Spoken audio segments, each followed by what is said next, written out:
ইহুদিটা বলতেছেন যে আমার এই বাঘটা বলতেছে আপনারা আমার পিঠে চাপেন, কানটা ধরেন, আমাদেরকে মদিনা পর্যন্ত পৌঁছায় দেন। জোরে বলুন সুবহানাল্লাহ। আমরা যখন বাঘের উপরে চললাম, চড়তে চড়তে যখন বাঘ দুইটা দৌড়াতে দৌড়াতে আমাদেরকে নিয়ে আসতেছে, প্রতিমধ্যে জঙ্গলের আরো দুইটা বাঘ আমাদেরকে তাড়া করলেন। আমাদের অনেক লম্বা ইতিহাস, এটা বলতে গেলে দীর্ঘ সময় দরকার। আমাদেরকে তাড়া করলেন, সামনে দাঁড়িয়ে বলতেছেন যে তোমাদের শরীরের ভেতর থেকে কেন জানি আমার মোস্তফা নবীর সুঘ্রাণ বইতেছে। উপস্থিতি মুসলমান ইমানদার মুত্তাকি আমার বাবাজিরা, ঐতিহ্যবাহী বগুড়া জেলা জবগাড়ি নকশবন্দিয়া মুজাদ্দিদিয়া দরবার শরীফের সম্মানিত গদিনী সিং পীর সাহেব কেবলা, অত্র দরবারের সম্মানিত জাকিরান পুরুষ মহিলা যিনি ইনসান, পর্দানিশীন আম্মা জান মা বোন মেয়েরা, ইন্টারনেট রেডিও মোহাম্মদ ফরহাদ হোসাইন অজ বগুড়া অজ কালেকশন, বিভিন্ন চ্যানেল থেকে যারা আমাদের সাথে সম্পৃক্ত রয়েছেন, দেশ বিদেশ থেকে সরকারি দল বিরোধী দল, আলেমুলামা মাওলিয়া আউলিয়া, জাকিরিন শাকিরিন পুরুষ মহিলা যিনি ইনসান, সকলের জন্য শুরুতেই আমি গুনাহগার খাকসান নালায়েক আজকের জুমাতে দোয়া করছি আল্লাহ যেন আজকের জুমা আমাদের সবার জন্য দুনিয়াতে রোগমুক্ত শোকমুক্ত গয়বি মদতপূর্ণ আল্লাহ পাকের সন্তুষ্টিপূর্ণ জুমা হিসেবে কবুল করে নেন। সকলে বলেন আল্লাহুম্মা আমিন।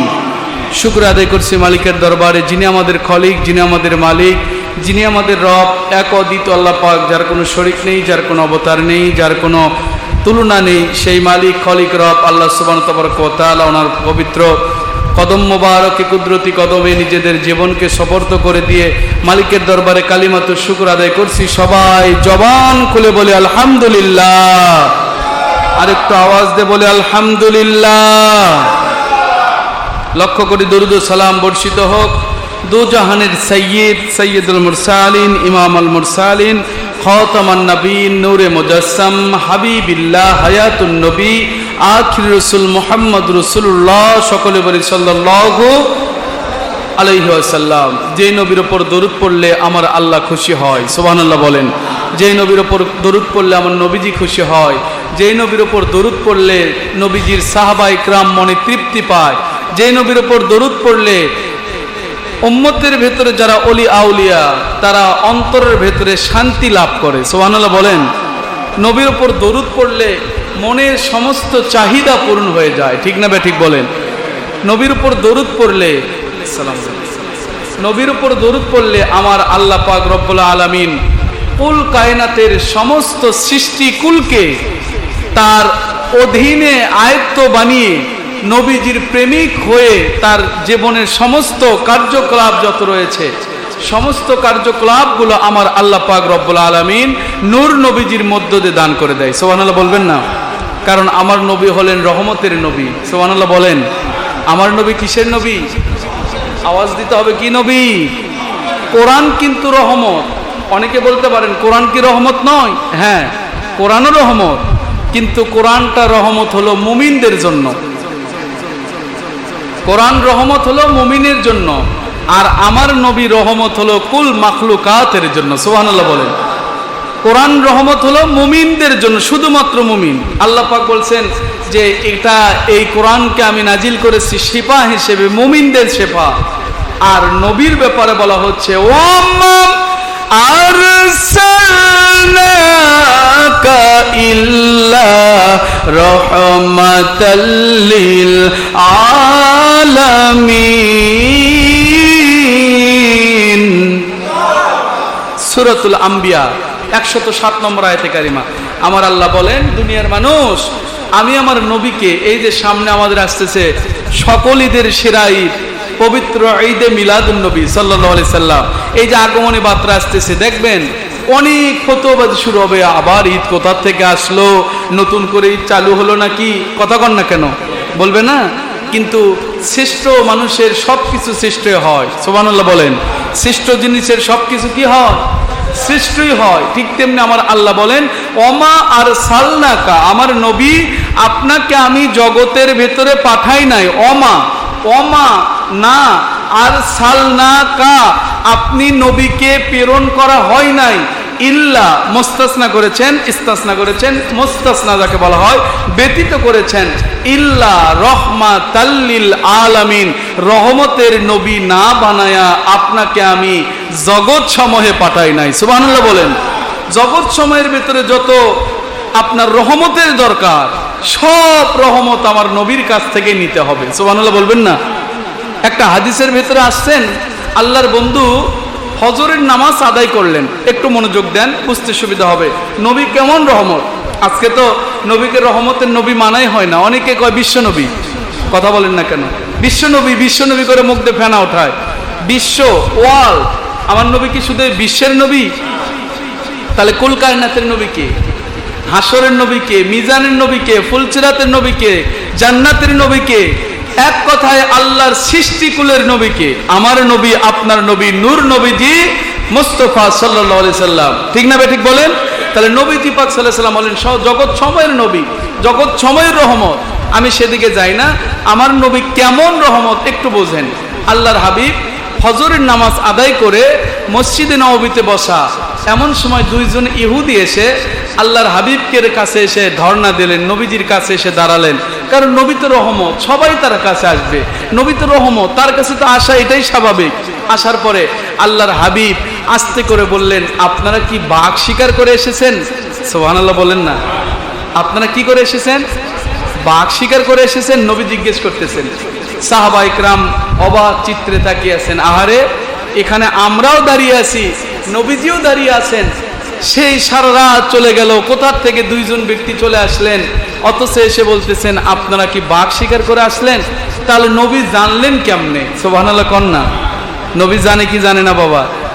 জানে। কে জানায়? কে জানায়? জালিকাল আম্বাউল গায়বি নুহিহা ইলাইকা। সূরাতুল আল ইমরানের ভিতরে আমার আল্লাহ বলেন, ও দুনিয়ার মানুষ, আমি তোমাদেরকে জানিয়ে দিলাম, আমার নবী যা সংবাদ দেয় সব সংবাদ হলো আমার সকল সংবাদ ওহীতে নাজিল করলাম, সেগুলো হলো একেবারে গায়েবের সংবাদ। সুবহানাল্লাহ বলেন। নবী শব্দের অর্থ অনেকেই আজকে আপনারা মনে করেন নবী বোধহয় গায়েব জানে না। কেমনে নবী গায়েব জানে? অনেক প্রশ্ন করেন। যারা এগুলো প্রশ্ন করে থাকেন বাবা, তাদেরকে বলবো এক কথায় বুঝে নেবেন, নবী শব্দের অর্থই হলো নাবা, নাবা থেকে নবী। নবী শব্দের অর্থই হলো যিনি গায়েবের সংবাদ দেয়। সুবহানাল্লাহ বলেন। জগৎবাসী যা জানতো না, জগৎবাসীর ইলমের ভেতরে যা ছিল না, সেই ইলমের ভেতরে ঢুকিয়ে যিনি দেয় তাকে নবী বলা হয়। সুবহানাল্লাহ বলবেন না? তাহলে নবী শব্দের অর্থই হলো গায়েবের সংবাদ দেনেওয়ালা।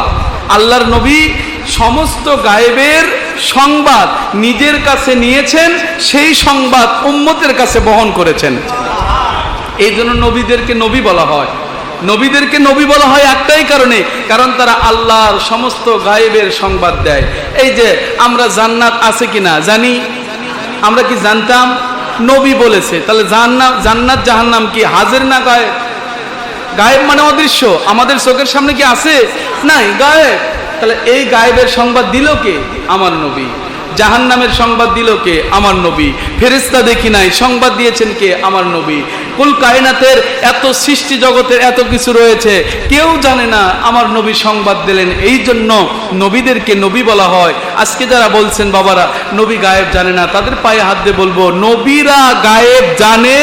আমাদের আহলে সুন্নাত ওয়াল জামাতের আকাইদ হলো, আমাদের জবগারি দরবার, আমাদের হকের দাওয়াত সিদ্দিকী দরবার, আমাদের ফুরফুরা মাসলাক, এক কথায় আমাদের হানাফি মাযহাবের আকাইদ হলো নবী গায়েব জানে ততটুকুন যতটুকুন আমার আল্লাহ জানায়।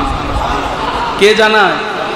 আল্লাহ না জানালে নবী জানতেন না, কিন্তু আমার আল্লাহ নবীকে জানায় দেয়। এই জন্য আল্লাহ বলছেন, জালিকাল আম্বাউল গায়বি নুহিহা ইলাইকা। নবী গো, আপনাকে যে সংবাদগুলো দিলাম, এই সব সংবাদ হলো আমার গায়েবের সংবাদ। আয় আমার মুসলমান বাবাজিরা, একটু বোঝার চেষ্টা করবেন। এই যে একটা আকায়েত আপনাদেরকে শেখানো হয়ে গেল, আল্লাহর বন্ধু গায়েবের সংবাদ দেনেওয়ালা, তিনি জান্নাত জাহান্নামের সংবাদ দেনেওয়ালা। এর ব্যাখ্যায় আমার আল্লাহ বলেন, ইন্না আরসালনাকা শাহিদাও ওয়া মুবাশশিরাও ওয়া নাযীরা।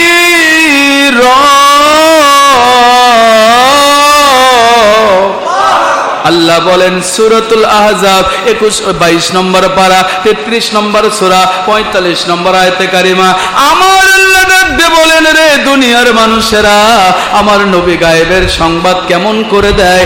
আমার নবী ইন্না আরসালনাকা শাহিদাও, আমার নবীকে আমি সাক্ষী বানাইছি। বলেন তো, যদি কোনো ব্যক্তি না দেখে সাক্ষী দেয়, আপনার এই দুনিয়ার আদালতে গ্রান্টেড হবে? হয়? আমার নবী কেমন করে গায়েবের সংবাদ দেবেন? আমার আল্লাহ জানিয়ে দেয়। আমার নবীকে অ্যাডভান্স আমি আমার নবীকে দেখায় দিলাম। কেমন করে? এই যে কোরআন সাক্ষী বাবা, আপনি কোরআনুল কারীম সূরাতুল ফিল খুলে দেখেন। নবী জন্ম যখন লাভ করেছেন 570 হিজরিতে, ওই সময় আমার আল্লাহর কাবা ঘর ওই আব্রাহা বাহিনী যখন আক্রমণ করেন, আমার নবী তখন দুনিয়াতে নাই। আমার নবী তখন মাতৃগর্ভের ভেতরে অবস্থান করতেছেন। ওই সময়ের কথাও আমার আল্লাহ বললেন না। আমার আল্লাহ বলেন, হাবিবুল্লাহ, আলাম তারা কাইফা ফাআলা রাব্বুকা বিআসহাবিল ফিল। সুবহানাল্লাহ। আমার আল্লাহ বলেন, বন্ধু, আমি কি আপনাকে দেখাই নাই? আমি কি আপনাকে সরাসরি দেখালাম না? আরে নবী দুনিয়াতেই আসলো না, নবী কেমনে দেখলো? এই ব্যাখ্যা যদি ধরতে যায় অনেক লম্বা কাহিনী হয়ে যাবে। নবী কেমনে দেখে, কেমনে দেখে, এই কথা আমার আজকের প্রসঙ্গ হবে না। এই জন্য আজকে এই প্রসঙ্গ রিটার্ন করে আমি অন্যর দিকে নিয়ে গেলাম। তবে আমাদের আকায়েত হলো নবী দেখতে পারে, দেখতে পারে। আমার আল্লাহ যদি দেখায় তবে নবী দেখে। জোরে বলুন সুবহানাল্লাহ। কিন্তু আকায়েত হবে নবী দেখতে পারবে। কেউ যদি বলে আমার নবী দেখতে পাই না, তাহলে আমার আল্লাহ কেন বললেন, বন্ধু আমি কি আপনাকে দেখাই নাই? আলাম তারা কাইফা ফাআলা রাব্বুকা বিআসহাবিল ফিল, ওই হস্তি বাহিনীর সাথে আমি কি আচরণ করেছিলাম, এটা কি আমি আপনাকে দেখাই নাই? নবী কেমনে দেখলেন, কোথার থেকে দেখলেন, কিভাবে দেখলেন, সেটা নবী এবং আমার আল্লাহ ভালো জানে। সুবহানাল্লাহ। কে জানে? আল্লাহ এবং তার নবী ভালো জানে। আমাদের ওখানে মাতব্বরি করার দরকার আছে? অনেক আয়াতে কারিমায় আমার আল্লাহ বলেন, ওয়া ইয ক্বালা রাব্বুকা লিল মালাইকা, স্মরণ করুন সে সময়ের কথা। সুবহানাল্লাহ বলেন। ওয়া ইয ক্বালা রাব্বুকা লিল মালাইকা ইন্নী জাইলুন ফিল আরদি খলিফা। আল্লাহ বলেন, বন্ধু স্মরণ করুন সে সময়ের কথা যখন আমি খলিফা তৈরি করতে চাচ্ছিলাম, প্রতিনিধি সৃষ্টি করতে চাচ্ছিলাম, পৃথিবীতে প্রেরণ করতে চাচ্ছিলাম। স্মরণ করুন সে সময়ের কথা। আমি আর ধরেন ঝোপগাড়ি দরবারের গদিনী সিং পীর সাহেব হুজুর কিবলা, আমরা দুইজন এক জায়গাতে গেলাম, একটা কাজ করে আসলাম। এখানে এসে হুজুর আমাকে বলতেছে বা আমি হুজুরকে বলতেছি, হুজুর স্মরণ করুন ওই জায়গাতে আমরা কি দিয়ে ভাত খাইছিলাম। এখন ভাতই যদি না খাই, আমি কি হুজুরকে বলতে পারবো না হুজুর আমাকে বলতে পারবে? পারবে।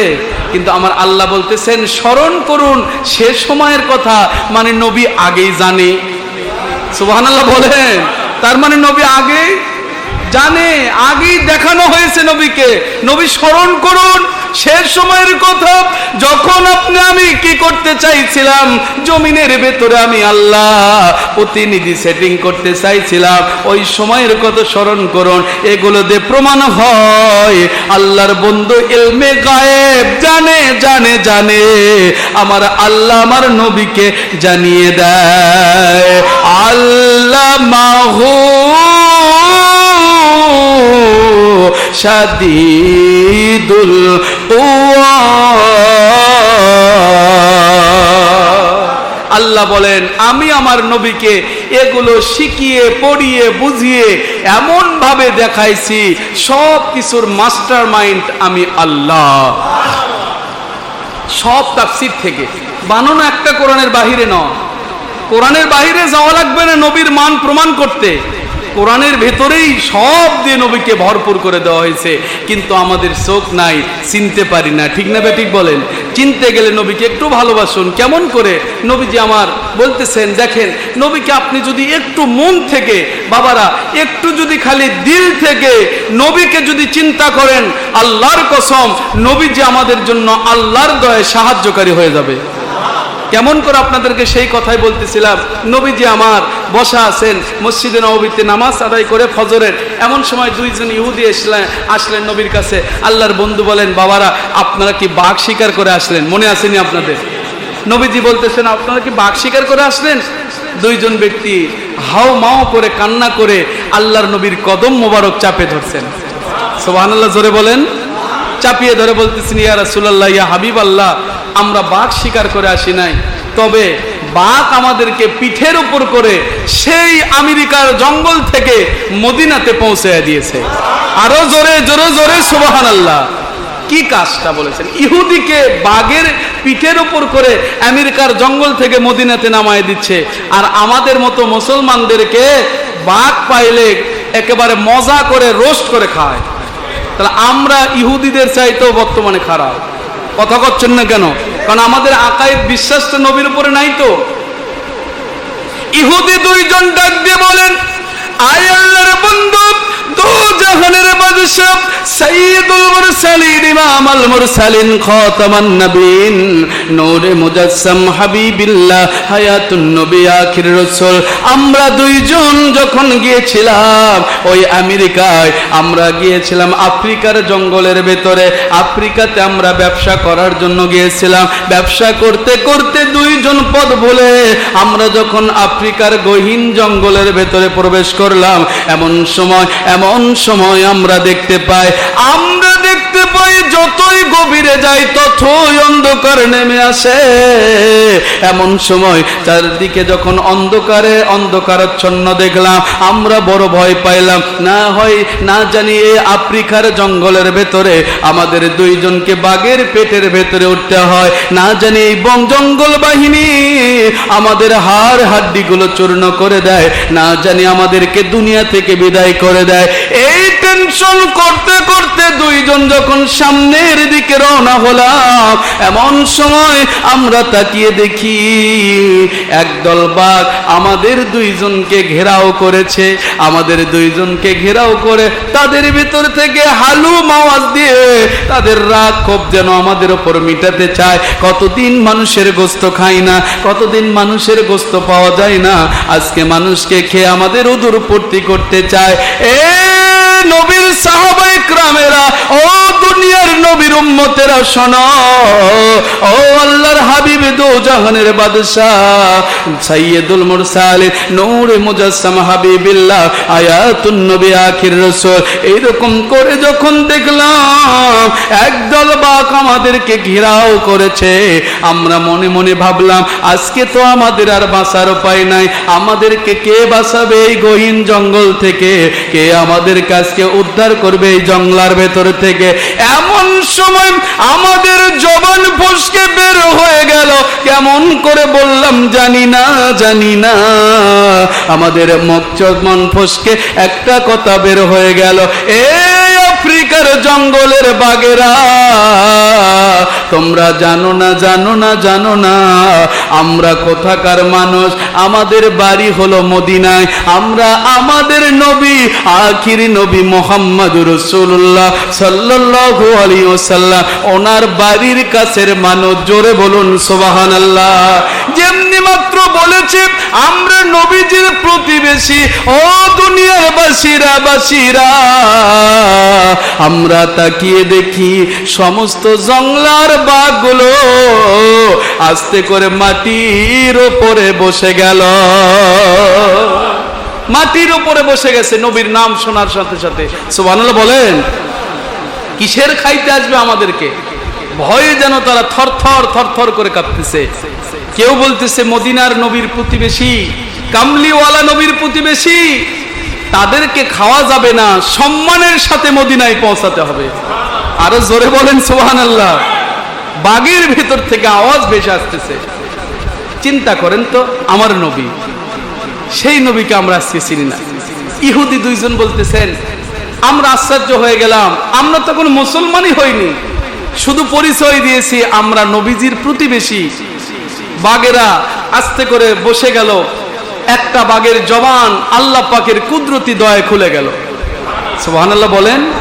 বাঘটা আওয়াজ দিয়ে বলতেছে, ও নবীর প্রতিবেশী মদিনা মানুষ, আপনারা দয়া করে আমাদেরকে আদেশ করুন, যা বলতে বলবেন, যা করতে বলবেন, নবীর কদমের গোলাম হিসেবে তাই করতে রাজি আছি। বাঘ, বাঘ, জঙ্গলের বাঘ। মনে করবেন যে হুজুর এটা একটা গাল গপ্প হয়ে গেল না, বাঘে আবার কথা কয় হুজুর? কথা করছেন না কেন? বাঘে কথা বলতে পারে? কে বলায়? কে বলায়? একটা শিশু সন্তান, কোরআন সূরা ইউসুফ আলাইহিস সালামের ব্যাপারে বলা হচ্ছে, একটা শিশু সন্তান ইউসুফ আলাইহিস সালামের ব্যাপারে সাক্ষ্য দিয়েছে। সুবহানাল্লাহ বলেন না?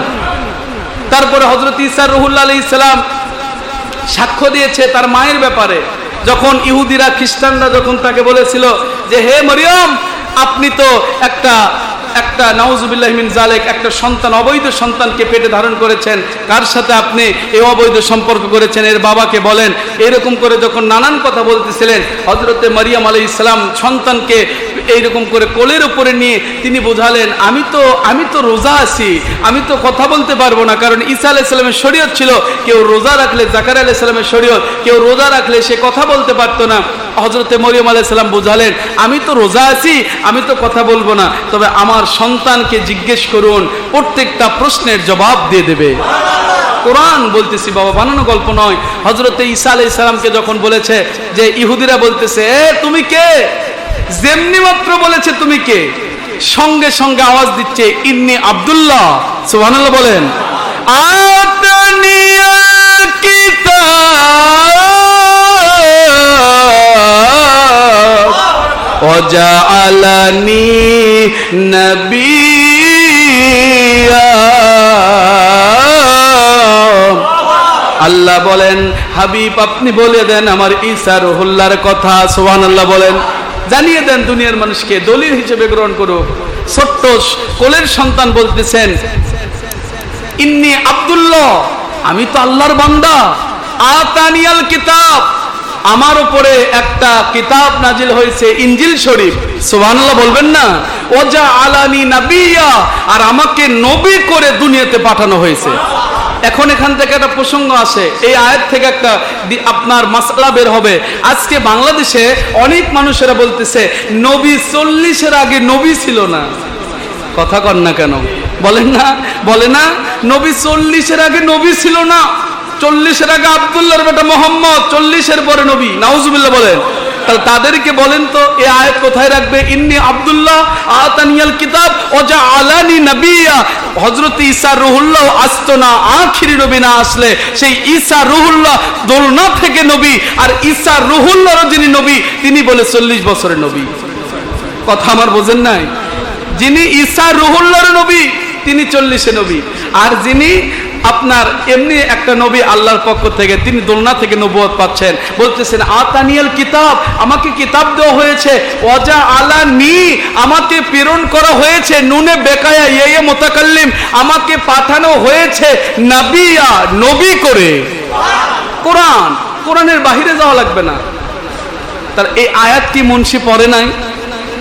কথা বলে পড়ে নাই, কিন্তু মানে না। কারণ এগুলো যদি ফাঁস হয় ওর ব্যবসা টিকবে না। কথা করছেন না কেন?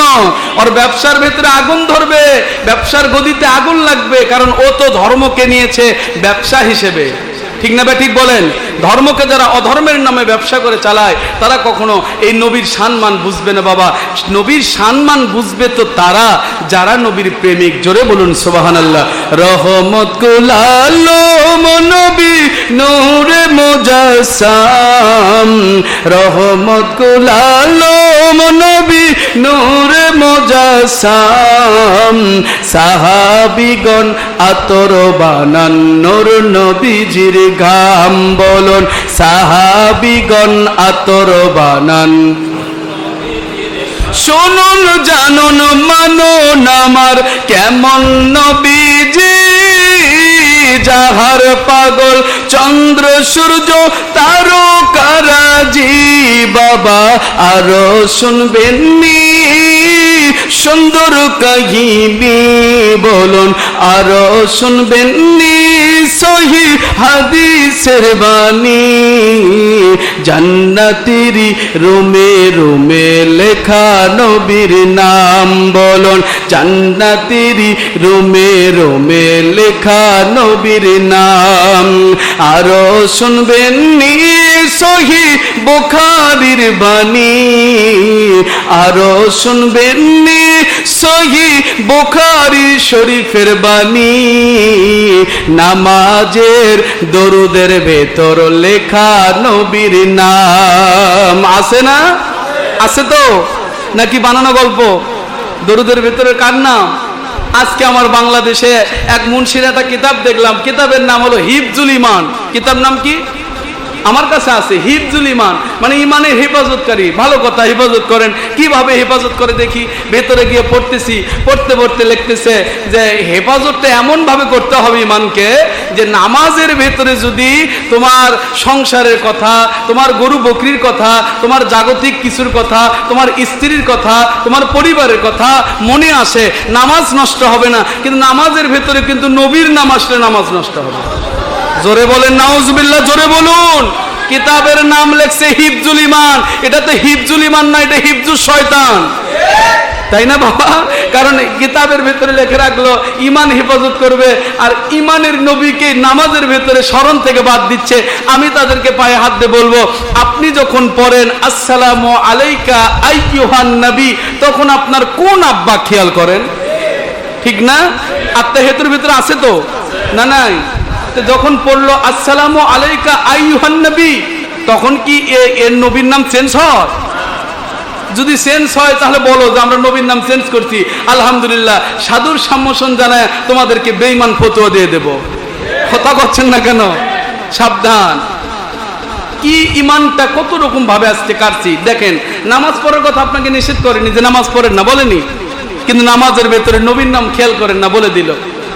আস্তে করে এখন যখন আপনার আসসালামু আলাইকা আইয়ুহান নবী আপনি যখন পড়লেন, তখন চিন্তা করলেন কে রে, আমার মুর্শিদের খতিব সাহেব, হুজুর সাহেব, মুফতি সাহেব, মুহাদ্দিস সাহেব, মুফাসসির সাহেব, অমুক হুজুর, বড় হুজুর বা ইস্তারা টুপি, এই যে সাত বিসাদ লাগায়া আমাকে যে বলল নামাজের ভেতরে নবীর নাম খেয়াল আসলে নামাজ হবে না, তাহলে আমার নামাজ তো হলো না, আবার নামাজ পড়ো। আবার দেখে আসসালামু আলাইকা আইয়ুহান নবী, আবার নবীর নাম বাদ, আবার তখন পড়তেছে, আবার দেখা যাচ্ছে আসসালামু আলাইকা আইয়ুহান নবী, এরকম করে পড়তে পড়তে ও চিন্তা করতেছে যে নামাজের ভেতরে নবীর নাম না আসলে নামাজই হচ্ছে না, তাহলে নবীর নামটা বাদ দিই অথবা নামাজই বাদ দিই, একটা তো ঘটবে। চিন্তা করেন আজকে প্রসঙ্গটা দাঁড়াই কোথায় বাবা? আরো শুনবেন সহি হাদিসের বাণী, আজান এবং ইকামতে লেখা নবীর নাম। সুবহানাল্লাহ। আছে তো? জানাজার দরুদের ভেতর লেখা নবীর নাম। সুবহানাল্লাহ বলেন। জানাজার দরুদের ভিতরে বসে না শুয়ে? দ্বিতীয় তাকবীরের পরে যে দরুদটা পড়েন, তখন অবশ্য যেহেতু দাঁড়িয়ে দাঁড়িয়ে দরুদ পড়া বেদাত, ফতোয়া তো আসছে দাঁড়িয়ে দরুদ পড়া বেদাত, দাঁড়িয়ে দরুদ পড়া যাবে না, কিয়াম করা যাবে না। কি করতে হবে হুজুর? বসে পড়তে হবে। নামাজের ভেতরে আপনি বসে পড়েননি, যুক্তি দিচ্ছে, তাহলে আপনি জানাজার ভেতরে কি দাঁড়িয়ে দরুদ পড়েননি বাবা? কথা করছেন না কেন? তখন কি যখন পড়েছিলেন এই যে তাকবীর পড়ার পরে ওয়াজাল্লা সানাউকা পড়ে, যখন সানা পড়ার পরে আবার তাকবীর দিয়ে যখন আপনি পড়লেন, তখন কি দরুদ পড়ার সময় আপনি কি বসে আসলেন না শুয়েছিলেন? অবশ্যই নবীকে দাঁড়িয়ে সালাম দিয়েছেন, নবীকে দাঁড়িয়ে দরুদ পড়েছেন। নবীকে জানাজার ভেতরে দাঁড়িয়ে আপনি সালাম দেবেন না, দাঁড়িয়ে দরুদ পড়বেন না, আমার আল্লাহ কয় তোর জানাজাই হবে না। জোরে বলুন সুবহানাল্লাহ। সবাই দাঁড়িয়ে দেয় বাবা, কিন্তু খালি সুন্নি অর্থাৎ পীর মাশায়েখের দোষ হয়, এরা বেদাতি। ঠিক না ঠিক বলেন? রাগ করতেছেন আপনারা? এই শক্ত কথাগুলো কেউ বলবে না। আমরা যখন এই তরিকতের পক্ষের মানুষ ছাড়া কেউ শক্ত কথা বলে না, সবাই খালি যে যা করে করুক ভাই, নামাজ পড়লি হলো ভাই। আমি ঠিকই করছেন ভাই, নামাজ তো এজিদ বাহিনীও পড়ছে ভাই। ঠিক না ঠিক বলেন? নামাজ তো এজিদ বাহিনীও পড়ছে ভাই, নামাজ তো মুনাফিক বিশরও পড়েছে ভাই, নামাজ তো ইমাম আবু বকরও পড়েছে, ওমর উসমান আলী রাদিয়াল্লাহু তাআলা পড়েছে, ইমাম হোসাইনও পড়েছে, এজিদ বাহিনীও পড়েছে। দুই নামাজ যেরকম এক নামাজ হতে পারে না। বর্তমান সময়ে আহলে সুন্নাত ওয়াল জামাত পীর মাশায়েখ তথা হক্কানি উলামা ইকরাম ওলিয়া আউলিয়া একপন্থী থাকবে, বাতিল 72 এর সাথে কখনো এক হতে পারে না। এটা আমাদের লাস্ট এন্ড ফার্স্ট টার্গেট থাকবে। সোনার যুবকেরা, আজকে শততা বিভক্ত মুসলমান, আপনাকে বুঝিয়ে শুনিয়ে বিভিন্ন দিকে চলেন ভাই। আমার দলে খালি 3টা চিল্লে দিলি ভাই ইমান পাকা ভাই। কথা করছেন না কেন? ইমান পাকা। তাহলে আপনার পাকাই মানলে আপনি কবরে গেলেন, আর 14 গোষ্ঠীর চিন্তা করা লাগবে না? কথা কন না কেন? তাহলে আজ থেকে মাত্র আপনার 75 থেকে 80-100 বছর আগের এই আপনার যে পার্টিটা আসলো, এই ইমান পাকা পার্টি, এই ইমান পাকা পার্টির 100 বছর আগে তার মানে কারো ইমান পাকা ছিল না। কথা করছেন না কেন? মুসলিম কে কিসে মে দুসরা মুসলিম নেই হে जो तबलीग करने वाला, মানে বলতেছে দুইটা ছাড়া কোনো মুসলমান নাই যারা ওই দলে থাকে আর ওই দলকে যারা সহায়তা করে, এছাড়া একটা মুসলমান নাই। তা আমি খুঁজে খাজে দেখলাম যে আসলে এনাদের মুরব্বীরা কি কয়। আমি জীবনে পরে দেখলাম যে এটা যে চালু করলো মাওলানা ইলিয়াসের পীর সাহেব রশিদ আহমেদ গাঙ্গোহী 3 চিল্লায় একবারও দেয়নি। সুবহানাল্লাহ বলবেন না? হাজী ইমদাদুল্লাহ মুহাজিরে মক্কি কোনোদিন দিলেন না, আশরাফ আলী থানভী কোনোদিন দিলেন না। আজকে তোমাদের এমন কি বাংলাদেশে বর্তমানে যারা আপনারা মনে করেন যে অমুক স্কলার অমুক হলার, যাকেই মনে করেন, এই স্কলার হলাররাও তো একবারও চিল্লা দেয়নি। কথা কন না কেন?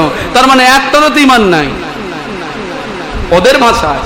আমাদের ভাষায় তো আমরা তো নাই, মানে আমাদেরকে তো এমনি দেখতে পারে না, যার দেখতে পারে না তার বলে আপনার হাঁটুন বাঁকা, একটা কথা আছে তো, আমাদেরকে তো এমনি দেখতে পারে না। তা আপনাদের কোম্পানি যারা, তাদেরকে একটু মিলায় নেন, তাহলেও বুঝবো যে আপনারা একটু পক্ষে আছেন। তা তো করতে পারেন না, আমাদের উপর দোষ চাপায় দেন। ভাইরা আসুন, নবীকে একটু বুঝুন, নবীকে একটু চিনুন। আমার আল্লাহ বলেন, বন্ধু আপনার মান আপনার মর্যাদা আমি কোথায় রাখলাম, আমি রাখলাম কোথায়? ওরা আফান আলাকা যিকর, যত দূর পর্যন্ত আমি আল্লাহর জিকির চলবে তত দূর পর্যন্ত আপনি নবীর রিসালাত চলবে। আল্লাহ ইন করেছেন ওরা আফান আলাকা যিকর, নবীর জিকিরকে আজকে আমরা ফেলে দিচ্ছি। খালি নবীর জিকির করলে আমাদেরকে মনে করেন নবীর জিকির মানে কি মনে করেন ইয়া মুহাম্মদ সাল্লাল্লাহু আলাইহি ওয়াসাল্লাম, ইয়া মুহাম্মদ সাল্লাল্লাহু আলাইহি ওয়াসাল্লাম না। নবীর জিকির দরুদ, নবীর জিকির মিলাদ, নবীর জিকির কিয়াম, নবীর জিকির দরুদ সালাম, নবীর জিকির নবীর শান মান বর্ণনা করা। জোরে বলুন সুবহানাল্লাহ। আরো শুনবেন সহি হাদিসের বাণী, কবরের প্রশ্নের ভেতর লেখা নবীর নাম আছে না? এই একটা করে স্টেপ বাই স্টেপ যদি যেতে চাই, খবর আছে, মানে আজকের জুমার নামাজ 3টার পরে পড়লেও আদায় হবে না, এত কথা। নবীকে যখন আপনি কবরের ভেতরে যখন আপনাকে দেখানো হবে মান হাদার রাজুল, বুখারীর হাদিস, মান হাদার রাজুল, এই নবীর সম্পর্কে কি জানো, হাজা একবারে সরাসরি নবীকে দেখানো হবে। তখন যদি আপনি বলে থাকেন এ তো আমাদের মতনই মানুষ দেখা যায় পারে, কথা করছেন না কেন? আমাদের মতনই কেমন মানুষ, আমাদের মতনই নাক আছে, আমাদের মতনই কান আছে, আমাদের মতনই চোখ আছে, আমাদের মতনই চুল দেখা যায়। আল্লাহ বলবেন টেনশন করিস না, এর জন্য আলবিসু লিবাসুন নার, এ তো নবীকে চিনতেই পারেনি বেটা, কিসের নামাজ রোজা হজ যাকাত, কিসের কি আর কিসের। অনেকে কয় না যে কিয়ামতের দিন কি নবী নূর না মাটি, এগুলা প্রশ্ন করবে, বলে না? বলে না? বলে তো। অনেক স্কলাররা বলে দেখবেন নবী নূর না মাটি, এগুলো কি হাসরে না প্রশ্ন হবে? হাসরে তো প্রশ্ন হবে নামাজ নিয়ে। আরে নামাজ তো অনেক দূর, হাসর তো মেলা দূর, আগে কবরের প্রশ্ন দেয় বেটা, আগে কবরের প্রশ্নের উত্তর দাও।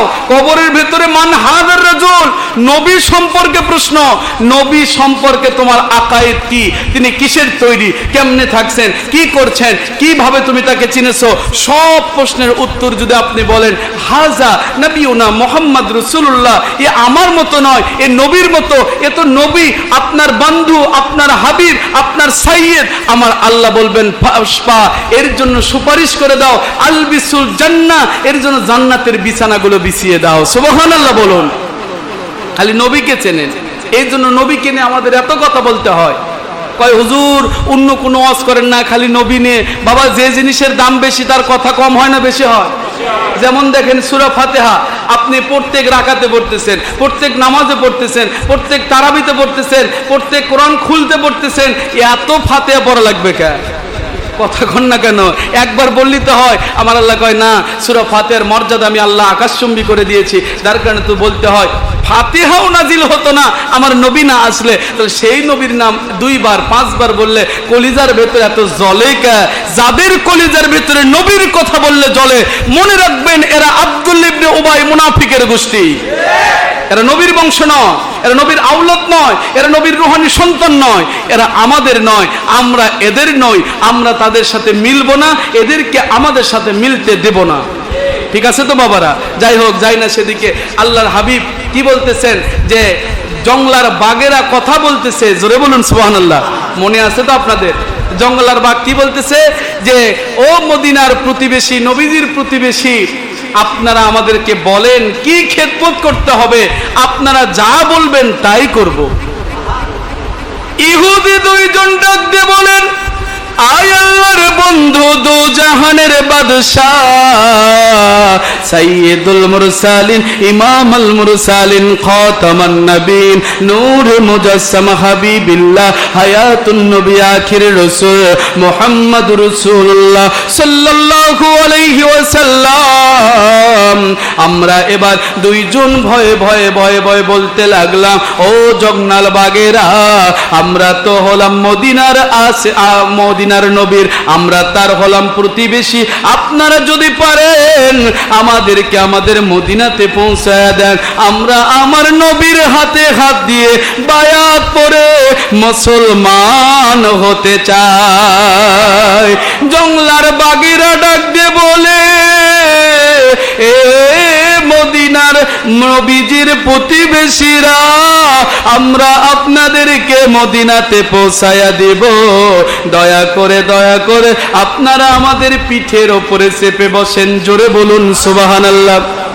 নবীর জন্য বাঘ তাদের পিঠের ওপরে মানুষকে উঠাচ্ছে, পৃথিবীতে বিরল। সুবহানাল্লাহ বলেন না? তাহলে নবীর উপরে যদি, পিঠের উপরে যদি একটা ইহুদিকে বসায়, আপনি আমি যদি নবীর প্রেমিক হই, তাহলে আমাদেরকে তো বাঘের কলিজায় জায়গা দেবে, কিন্তু আমাদেরকে কেন দেয় না? কারণ আমরা সেই নবীর প্রেমিক হতে পারিনি। বাবা, কেমন করে নবীর প্রেমিক হবেন? বাড়াইতে গেলে বেড়ে যাবে। উবাইদুল্লাহ ইবনে জাররাহ রাদিয়াল্লাহু তাআলা আনহু, ওনার জীবনীতে এসেছে, উনি একদিন তার বাবাকে একবারে কাল্লা কেটে ধর থেকে আলাদা করে দিয়েছে। আল্লাহর বন্ধুর কাছে বিচার দেওয়া হলো, উবাইদুল্লাহ তার বাবার মাথাটাকে ধর থেকে আলাদা করেছে, এবার তার বিচার করুন, কেন তিনি তার বাবাকে মারলেন? বাবাকে তো আঘাত করা যাবে না, বাবাকে মারা যাবে না। বাবা মা যদি এই শব্দ করে, আপনার আমল নামা থেকে সকল আমল নষ্ট হয়ে যাবে। এই কথা বলে যখন তিনি এইরকম করে নবীর কাছে বিচার দেওয়া হলো, আল্লাহর বন্ধু ওবাইদুল্লাহকে ডাকলেন, রে ওবাইদুল্লাহ, আপনি কেন আপনার বাবার মাথাকে কেটে দুটুকরা করে দিয়েছেন? হযরত ওবাইদুল্লাহ রাদিয়াল্লাহু তাআলা আনহু দু চোখের পানি ছেড়ে দিলেন, আয় আল্লাহর বন্ধু, দু জাহানের বাদশাহ সাইয়্যিদুল মুরসালিন, আমার বাবা সব সময়ের জন্য আমাকে মারে, আমাকে গাল পারে, আমাকে গালিগালাজ করে, আমাকে আঘাত করে, মারতে মারতে আমাকে ওই রোদের ভেতরে, মরুভূমির বালুকা রাশির ভেতরে ফেলে দেয়। তারপরেও আমি কোনোদিন আমার বাবাকে কিছু বলি না, কারণ আমি আপনাকে ভালোবাসি গো নবীজি। আপনি আমাকে বাবা মার খেদমত করতে শিখাইছেন, আমাকে বাবা মাকে আঘাত করতে শিখান নাই। কিন্তু আজকে যখন বদর যুদ্ধের প্রান্তরে আমার বাবার সাথে আমার যখন দেখা হয়ে যায়, এমন সময় আমি আমার বাবাকে বলি, বাবা কেন যুদ্ধে এসেছেন? বাবা আপনি যুদ্ধ করেন না, কারণ আপনি নবীজির একজন উম্মতকে আঘাত করলে নবীজির কলিজায় কষ্ট পাবে। আল্লাহর বন্ধু, আমি দেখি আমার বাবা একের পর এক মুসলমানদেরকে এমন ভাবে হত্যা করছে, আমি এটা দেখে আমার বাবার সামনে যখন দাঁড়াইছি, আমার বাবাকে বুঝালাম, বাবা গো, আপনি দয়া করে আর মুসলমানদেরকে আঘাত করবেন না, কারণ আপনি যখন মুসলমানদেরকে আঘাত করতেছেন, এই আঘাতটা আমার দরদি নবীর কলিজায় গিয়ে লাগতেছে। ওবাইদুল্লাহ বলেন, আমি যখন আমার বাবাকে এই কথা বলেছি, আমার বাবা বলে, রে ওবাইদুল্লাহ, আমি তো নবীর উম্মতকে মারতেছি, নবীর সাহাবীকে মারতেছি, এই মুহূর্তে যদি তোমার নবীকে আমার তরবারির সামনে পাইতাম, আমি আমার এই তরবারি দিয়ে তোমার নবীর মাথাকে আলাদা করে দিতাম। আয় আল্লাহর বন্ধু, যেমনি মাত্র শুনতে পেয়েছি আমার বাবা আপনাকে আঘাত করবে, আপনার কলিজা থেকে আপনার মাথাকে আলাদা করে দেবে, ধর থেকে আমার কলিজার ভেতরে দাও দাও করে করে আগুন জ্বলে গেছে। বাবাকে চিনি নাই, বাবাকে বুঝি নাই, জন্মদাতাকে চিনলাম না। আমি আমার নবীর প্রেমে, নবীর ভালোবাসায় আমি আমার নাঙ্গা তরবারি উঁচা করে আমার বাবার গলার ভিতরে একটা কোপ মেরে বাবার গলাকে আলাদা করেছে। আমার বাবাকে ছাড়তে রাজি আছি গো নবী, আপনাকে ছাড়তে রাজি না। আল্লাহর হাবিব বলেন, ওবাইদুল্লাহ, আমি নবী তোমাকে ঘোষণা দিলাম, যেহেতু তোমার দাদা মুসলমান জাররা রাদিয়াল্লাহু তাআলা আনহু, মাঝখানে তোমার বাবা কাফের, আমি নবী তোমাকে সেটিং করে দিলাম। আজ থেকে তুমি তোমার বাবার পরিচয় নয়, তোমার দাদার পরিচয় মানুষের কাছে প্রকাশ হবা। ওবাইদুল্লাহ ইবনু জাররা জান্নাতি, জান্নাতের সার্টিফিকেট প্রাপ্ত 7ম নম্বর ব্যক্তি। জোরে বলুন সুবহানাল্লাহ। নবীর প্রেমে আজকে অনেকে কয় বাপ মাই বড় পীর। তাহলে ওবাইদুল্লাহ ইবনে জাররা যে বাবের কাল্লা কাটা ফেল দিল, পীরের কাল্লা কাটে শেষ। কথা করছেন না কেন? বড় পীরের কাল্লা কাটে একেবারে মাটিতে মিশায় দিয়েছে, নবী জান্নাতের সার্টিফিকেট দিয়েছে। নো, বাপ মা তখন আপনার কাছে মর্যাদা পাবে। বাপের মর্যাদা আলাদা, মায়ের মর্যাদা আলাদা, পীরের মর্যাদা আলাদা, নবীর মর্যাদা আলাদা। যখন নবী ওলি এবং আপনার শরীয়তের ভিত্তিতে বাবা মা না চললে, ওই বাবা মাকে তালাক দিয়ে একজন হক্কানি ওলির কাছে যাওয়া আপনার দায়িত্ব। আর যদি বাবা মা কোরআন সুন্নাহ মোতাবেক চলে, বাবা মার যে মর্যাদা, এটা আপনি বিনষ্ট করতে পারবেন না। তাদেরকে দিয়ে ওলি আউলিয়ার কদমে নিজের জীবনকে সমর্পণ করে, নিজের জীবনকে বিলিয়ে দিয়ে প্রত্যেকটা মুমিনের দায়িত্ব ওলির হাত ধরে কিয়ামত পর্যন্ত থাকা। চিৎকার দিয়ে বলুন সুবহানাল্লাহ। এটা হলো নবীর প্রেম। বোঝা যায় বাবা, এটা হলো নবীর প্রেম। ওবাইদুল্লাহ ইবনে জাররা যদি বাবাকে হত্যার দায়ে ফাঁসিদণ্ড হতেন, তাহলে বুঝতে পারতাম যারা বাতিল ফিরকার বাবা, অনেক বাবা আছে, পীরের দরবারে যাস না। কথা কন না কেন? বাপ যদি কয় নামাজ পড়িস না, ওই বাপকে মানা যাবে? কথা বলেন। বাপ যদি বলে নামাজ পড়িস না, সেই বাবাকে মানা যাবে? বাবা যদি বলে রোজা করিস না, সেই বাবাকে মানা যাবে? বাবা যদি বলে হজ করিস না, সেই বাবাকে মানা যাবে? তাহলে আপনি বাবা বলতেছে পীরের দরবারে যাস না, এটা আপনি আস্তে করে মেনে নিয়ে বলতেছেন বাবা মার কথা মানতে হবে। হ্যাঁ, বাবার কথা আপনি মানেন, কিন্তু শরীয়তের লঙ্ঘন করে নয়। এটা হলো কথা বাবা আমার। যাই হোক, আল্লাহর হাবিব বলেন, আমি যখন এই কথা শুনতেছিলাম, ওই দুইটা ইহুদিটা বলতেছেন যে আমার এই বাঘটা বলতেছে আপনারা আমার পিঠে চাপেন, কানটা ধরেন, আমাদেরকে মদিনা পর্যন্ত পৌঁছায় দেন। জোরে বলুন সুবহানাল্লাহ। আমরা যখন বাঘের উপরে চললাম, চড়তে চড়তে যখন বাঘ দুইটা দৌড়াতে দৌড়াতে আমাদেরকে নিয়ে আসতেছে, প্রতিমধ্যে জঙ্গলের আরো দুইটা বাঘ আমাদেরকে তাড়া করলেন। আমাদের অনেক লম্বা ইতিহাস, এটা বলতে গেলে দীর্ঘ সময় দরকার। আমাদেরকে তাড়া করলেন, সামনে দাঁড়িয়ে বলতেছেন যে তোমাদের শরীরের ভেতর থেকে কেন জানি আমার মোস্তফা নবীর সুঘ্রাণ বইতেছে। এ বাঘের দয়া করে মায়া করে আর সামনে বাড়িও না, ওই দুইটা ব্যক্তিকে আমাদের ঘাড়ের উপরে চেপে দাও, আমরা দুইজন তাদেরকে মদিনার নবীর কাছে পৌঁছাতে চাই। আয় আল্লাহর বন্ধু, এই রকম করে আস্তে আস্তে আমাদের বাঘের শরীর থেকে গন্ধ বের হতে হতে এই গন্ধটা আমাদের শরীরের ভেতরে লেগে গেছে। আল্লাহর হাবিব বলেন, কি করতে হবে, কি করতে হবে বলো? ইহুদি দুইটা বলেন, আয় আল্লাহর বন্ধু, কে যায় নবীর জন্য আফ্রিকার জঙ্গল থেকে ছাড়া পেয়ে, আফ্রিকার জঙ্গল থেকে বাঁচায়া আপনি মদিনাতে পর্যন্ত নিতে পারেন। এই নবীর হাত মোবারক যদি ধরতে পারি, কিয়ামতের দিন আমার আল্লাহর দরবারে সকল বিপদ থেকে বাঁচায়া আমার নবী আমাদেরকে জান্নাতি বানাবেন। আরো জোরে বলুন সুবহানাল্লাহ। নবী গো, আপনি আমাদেরকে মুসলমান বানায় দেন। তারা নবীর হাতে হাত দিয়ে বায়াত পরে মুসলমান হয়ে কালিমাতুত তৈবা পরে মুসলমান হয়ে গেলেন। লা ইলাহা ইল্লাল্লাহু মুহাম্মাদুর রাসূলুল্লাহ সাল্লাল্লাহু আলাইহি সাল্লাম। এই আলোচনা থেকে কি বুঝলেন? আমার নবী কেমন রহমত। একটা বাঘের জন্য তিনি রহমত, জঙ্গল এরিয়ার মানুষের জন্য রহমত, এমনকি ইহুদি খ্রিস্টানদের জন্য রহমত। সেই নবী কখনো বিশ্ব নবী হতে পারে না। নবী কুল কায়নাত মাখলুকাতের নবী। আসুন আল্লাহ পাক যেন আমাদের সবাইকে এই আঙ্গিকে জীবন চলার তৌফিক দান করেন। আমিন। আমা তৌফিকি ইল্লা বিল্লাহ। আসসালামু আলাইকুম ওয়া রাহমাতুল্লাহি ওয়া বারাকাতুহু। যারা সুন্নাত নামাজ আদায় করেননি অনুগ্রহ সুন্নতে মুআক্কাদা আদায় করুন। আসসালামু আলাইকুম ওয়া রাহমাতুল্লাহি ওয়া বারাকাতুহু।